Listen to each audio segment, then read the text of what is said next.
দেখতে পাচ্ছি আপনি অনেক কষ্ট করে গাছের কর্নারে দাঁড়িয়ে আছেন। এটা কেন আসছেন? বেগম খালেদা জিয়াকে জানাজায় আজকে অংশগ্রহণ করার জন্য। আর এত কষ্ট করে আসছেন কেন সেটা যদি দেখার জন্য ওনার জানা শরীক হওয়ার জন্য। কোথা থেকে আসছেন? বগুড়া থেকে। আমাদের প্রাণ প্রিয় নেত্রী বেগম খালেদা জিয়া ওনার শ্বশুরবাড়ি আমি বগুড়ায় আমাদের সবাই ওনার আদর্শে আমরা আদর্শ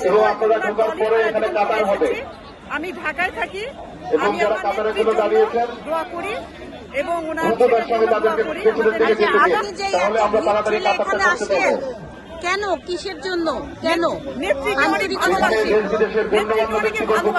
আচ্ছা, ভালোবাসা থেকে। আমি দেখতে পাচ্ছি আপনার এই গাছের কর্নারে অন্তত তার জানাজাটা দেখার জন্য দাঁড়িয়ে আছেন। এটা ভালোবাসা থেকে।